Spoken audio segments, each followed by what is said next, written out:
Bonjour à tous et à toutes. Bienvenue à l'occasion donc, de la quinzaine de la sensibilité, des 10 ans de l'Observatoire de la sensibilité et des 15 ans de la découverte de ce trait qu'est la haute sensibilité. On se retrouve aujourd'hui pour une interview à cœur ouvert avec Marie. Marie qui est psychopraticienne et aussi co-directrice de l'Observatoire de la sensibilité et qui va, eh bien, aujourd'hui nous parler de son vécu en tant que personne hautement sensible. Donc Marie, j'ai commencé à te présenter, mais je t'invite donc à nous donner plus de détails sur qui tu es. Merci Leslie, je suis très heureuse de venir faire ce petit moment avec toi. Eh bien, tout simplement, je suis donc Marie Calvino, j'ai 44 ans. Globalement, je dirais que ce qui est le plus important dans ma vie, c'est cette quête permanente de comprendre le monde qui nous entoure, comprendre comment on fonctionne et que ça, c'est présent depuis toute petite.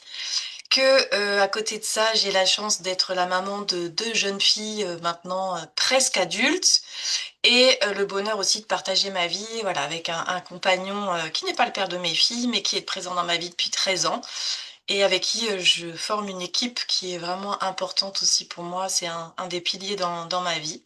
Et au niveau pro, effectivement, j'accompagne ados, hommes, femmes et couples dans la libération des mécanismes inconscients et des gros fardeaux du passé.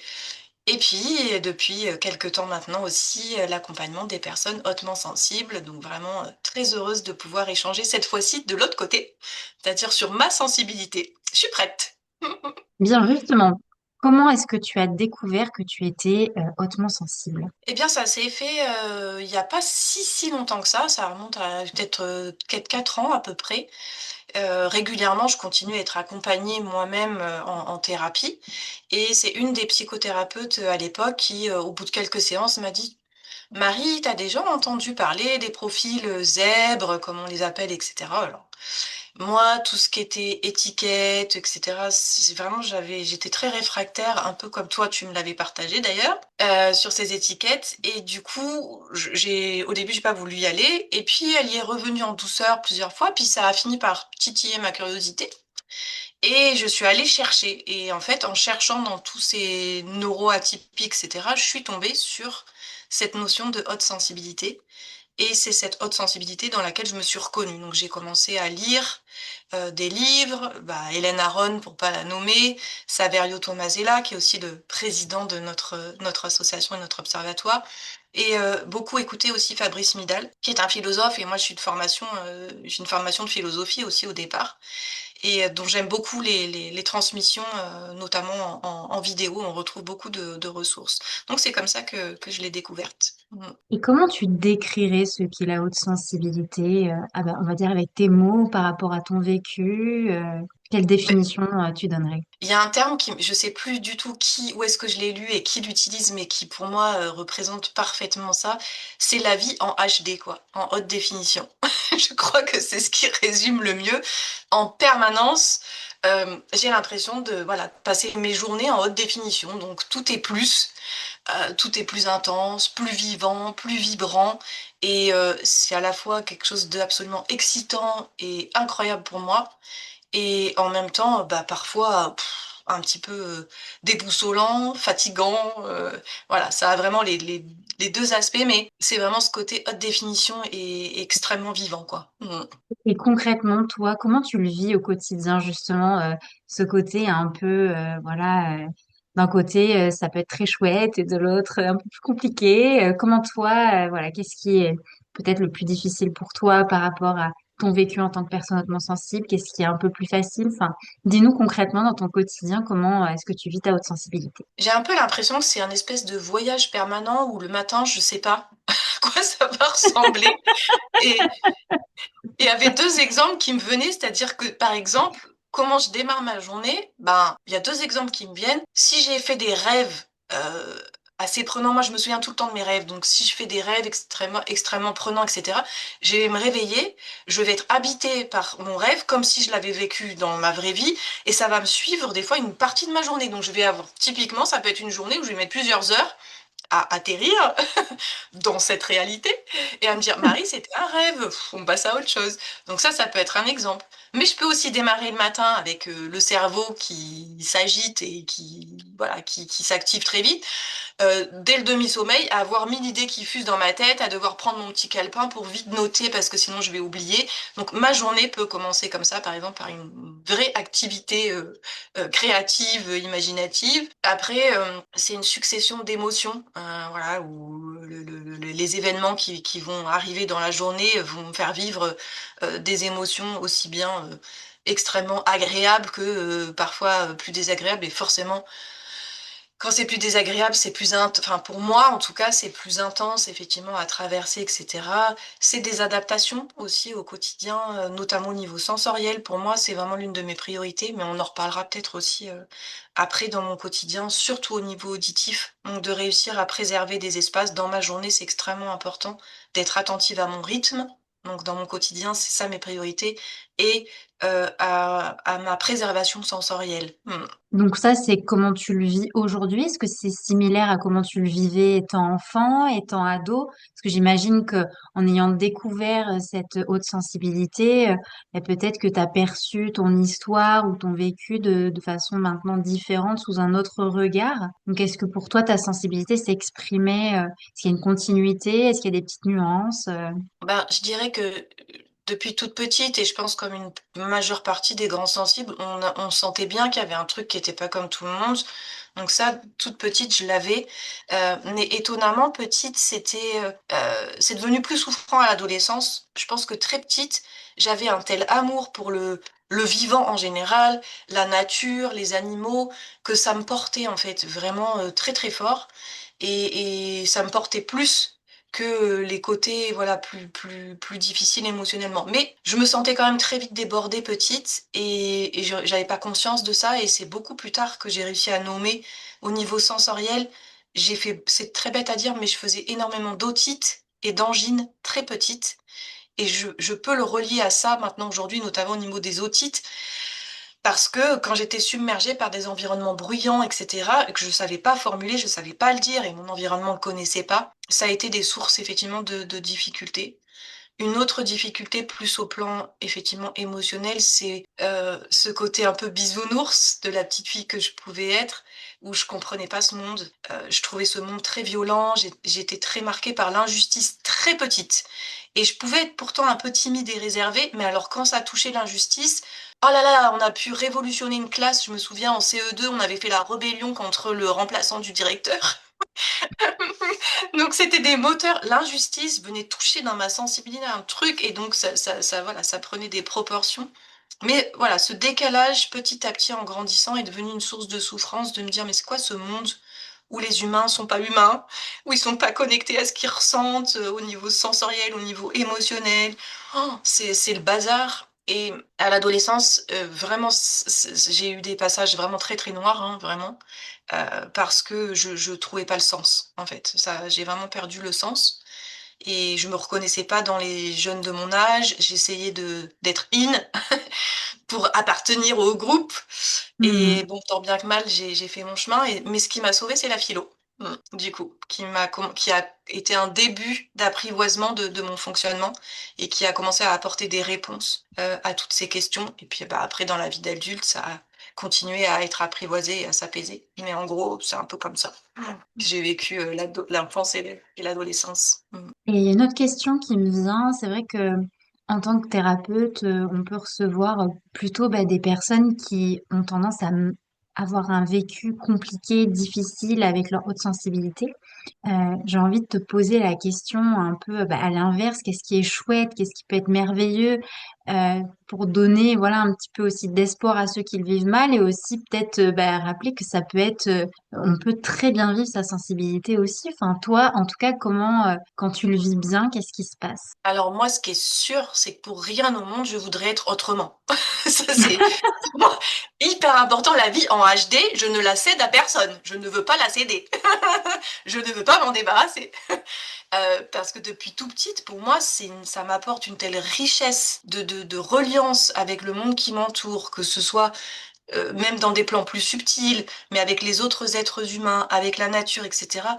c'est une telle qualité de relation et de contact, une telle richesse, et puis ça m'a jamais quitté depuis mon premier souffle, je pense, cette capacité à m'émerveiller de rien. Donc un rien va me créer une joie profonde, une extase. Et aujourd'hui, j'ai beaucoup d'autodérision parce que dans l'entourage, des fois, ça surprend. Moi, je peux passer 10 minutes coincée sur une fleur parce que sur le bord du chemin, tout d'un coup, je l'ai aperçue. Je dis, ouh, elle est extraordinaire celle-là. Et je repense à une anecdote aussi qui est vécue avec des amis à moi. Une tisane, le truc. On me sert une tisane et une tisane avec une odeur pour moi absolument délicieuse. Et donc, à chaque fois que je pose ma tasse, puis que je la reprends et que je ressens l'odeur, je vis la même extase. Et donc, Hmm. je m'enthousiasme exactement à l'identique, même si ça fait 5 fois que je reprends ma tasse. Donc, c'est sûr que l'entourage, au bout d'un moment, dit, ouais, c'est bon, ça fait 10 fois que tu nous l'as dit. Je m'en fous. Moi, je le vis bien. Hmm.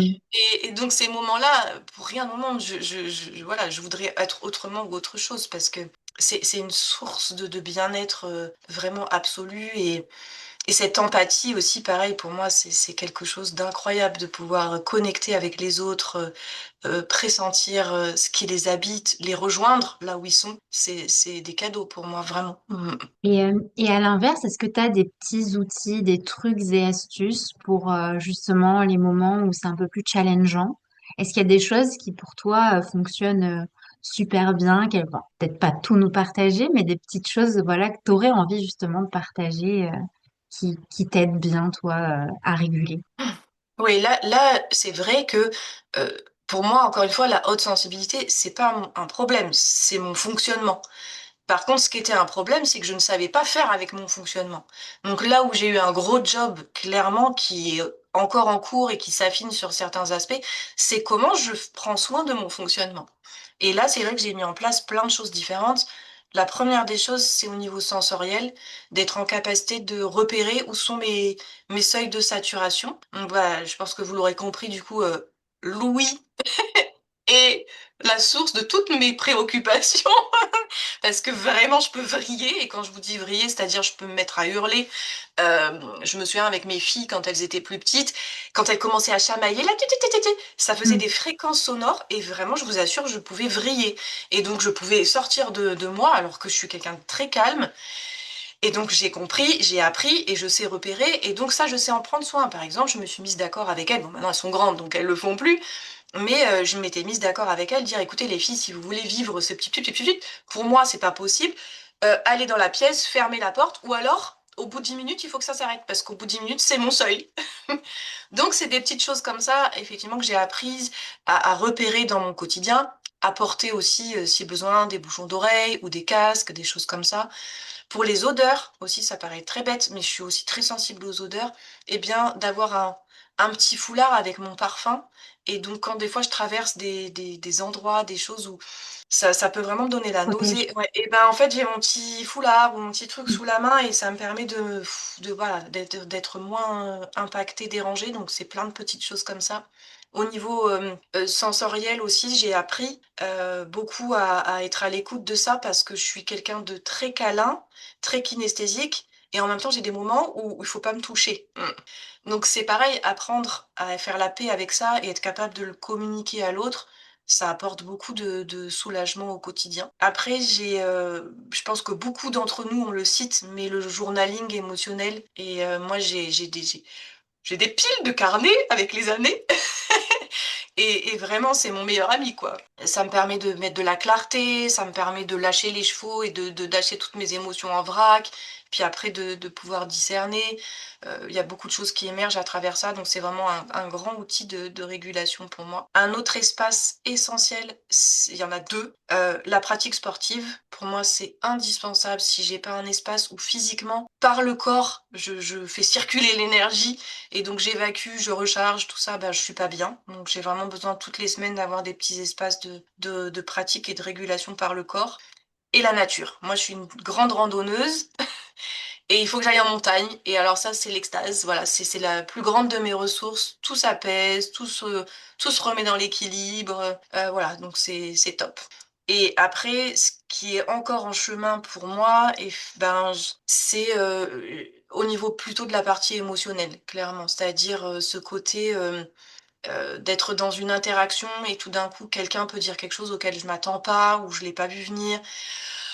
Voilà, ce côté-là va être encore envahissant pour moi, mais je crois que le plus important, ce qui a été le plus gros déclic pour moi, c'est de me dire: «Bah, Marie, c'est juste normal parce que tu es grandement sensible», et juste le fait de me dire ça, en fait, ça dédramatise et déjà Ça ça se dégonfle. adoucit. Mm. Ouais, clairement, et ça m'a changé la vie, et plein de fois, je me dis: «Oh, ouf, là, c'est dur à encaisser et cetera».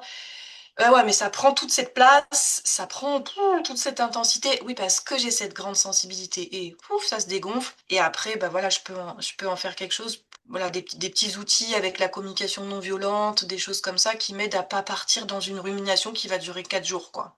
Mm. Voilà, je dirais que c'est l'un des plus gros challenges, et que je m'étais noté une petite note, mais oui, c'est ça, en gros. Et là, comme on est entre thérapeutes, j'ai une autre question qui me vient. Est-ce que tu penses que ça peut être à notre avantage en tant que thérapeute d'être justement hautement sensible? Je dis ça parce que moi, j'ai une expérience quand j'étais ado et qu'on m'a demandé pour mon orientation professionnelle ce que je voulais faire. Ben, je savais que j'avais envie d'accompagner les gens très tôt. Et la personne qui m'a posé la question m'a dit, ah non, non, mais tu pourras pas, tu es trop sensible. Et je me suis orientée du coup après sur autre chose, mais je me dis là c'est intéressant puisqu'on est voilà entre psychopraticiennes. Est-ce que tu penses voilà que ça peut être à notre avantage la haute sensibilité? Pourquoi? Et enfin, qu'est-ce que tu en penses de ça? Ah, carrément, et après, je veux bien que tu me donnes ton avis à toi aussi, qu'on en profite. Ça marche.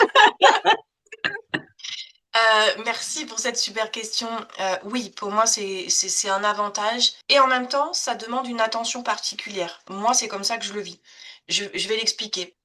Pourquoi je vais commencer par l'attention particulière? Parce que moi, je vois bien qu'avec ma grande sensibilité, quand je suis présente à 200, j'y suis pas à moitié. Donc mon réservoir d'énergie, du coup, il va, être utilisé différemment de quelqu'un d'autre, et les batteries peuvent se décharger plus rapidement.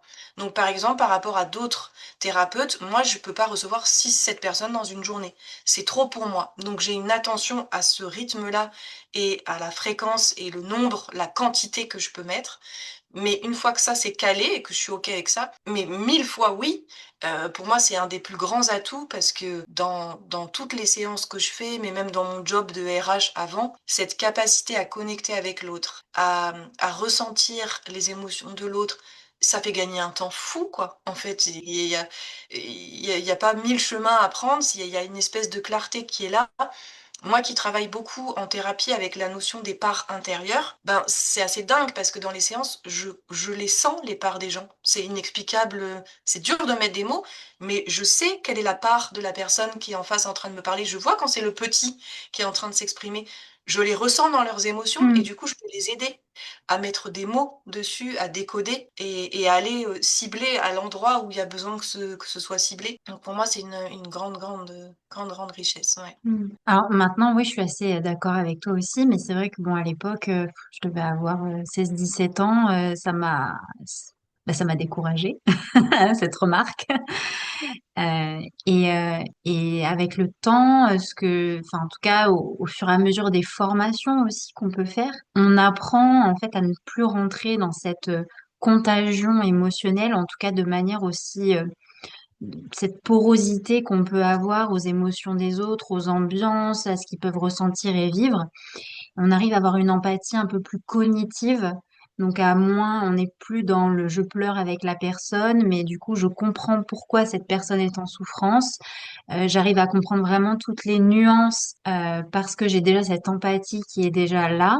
Alors c'est vrai qu'il y a un risque de faire peut-être davantage parfois de transfert. Enfin, c'est vrai que comme tu disais, ça demande quand même une attention constante parce qu'on sait qu'on a cette tendance en tant que personne hautement sensible à rentrer facilement en empathie affective. Donc c'est vrai qu'à force, en tout cas, on peut s'entraîner à ça. Pour moi, on peut arriver à avoir une empathie plus cognitive et qui permet d'avoir justement ce recul aussi sur la situation et de pouvoir mieux questionner, soutenir, orienter, guider. Donc oui, aujourd'hui, je pense que, en tout cas, pour moi, j'accompagne du coup les personnes hautement sensibles. Donc ça répond à un pourquoi puissant. C'est une richesse. Et puis il y a ce côté vraiment, bah, comme tu le décrivais aussi, c'est-à-dire qu'on arrive à plus facilement trouver les mots qui vont toucher cette personne en fonction de son propre fonctionnement à elle, à sa propre sensibilité.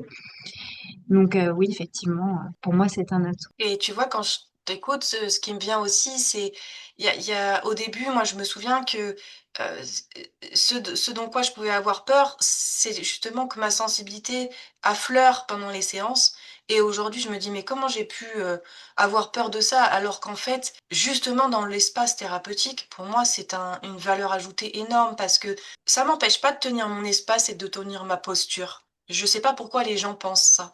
Moi, ça m'empêche pas du tout de rester dans ma posture de thérapeute, mais il y a plein de fois, bah, pas plus tard que dans la séance que j'avais juste avant qu'on soit dans cette interview, j'étais avec une jeune femme qui est en train de prendre conscience de la difficulté de son enfance et au moment où moi, avec ma présence, je connecte, je suis connectée avec elle et je lui permets d'aller regarder, waouh, le courage qu'il lui a fallu pour continuer à grandir dans l'environnement qui était le sien. Je peux avoir des larmes qui montent, mais je suis toujours chez moi. Je suis pas et envahie par elle. Non, je suis juste touchée depuis un espace de présence comme ça. Et c'est parce que je suis sensible que je peux offrir ça et que la personne en face va s'autoriser elle aussi, à aller ouvrir cette sensibilité.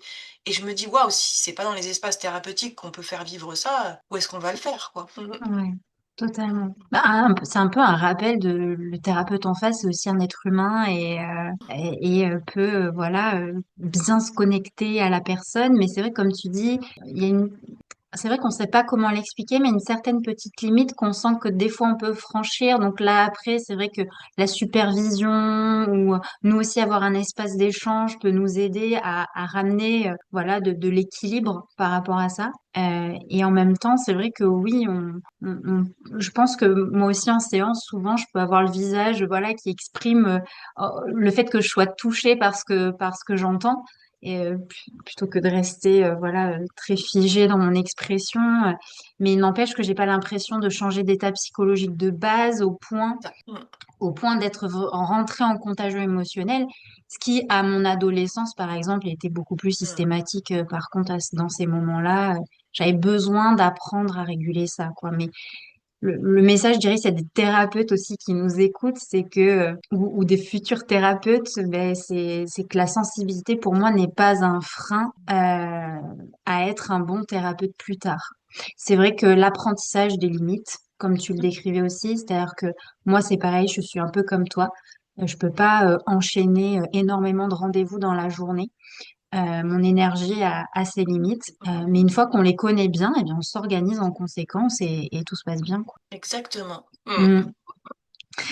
Est-ce que tu aurais voilà un message d'encouragement ou enfin quelque chose que tu auras envie de dire peut-être à des personnes qui nous écoutent et qui sont hautement sensibles ou qui se demandent si elles sont hautement sensibles. Enfin, est-ce que voilà librement qu'est-ce qui te vient? Quel serait le petit message voilà en conclusion que tu aimerais apporter à cette interview? Ben, je crois que ça rejoint, la petite conférence que j'ai faite aussi pendant la quinzaine sur le fait de renouer avec sa sensibilité. Je crois que les grands sensibles se sentiraient déjà beaucoup mieux si la sensibilité tout court allait mieux dans notre monde et et je crois que c'est ça mon message, c'est juste de redire: «Mais en fait, être sensible, c'est normal, c'est juste notre nature. On peut pas être humain sans être sensible, on peut pas être humain sans sentir avec nos sens, sans ressentir des émotions.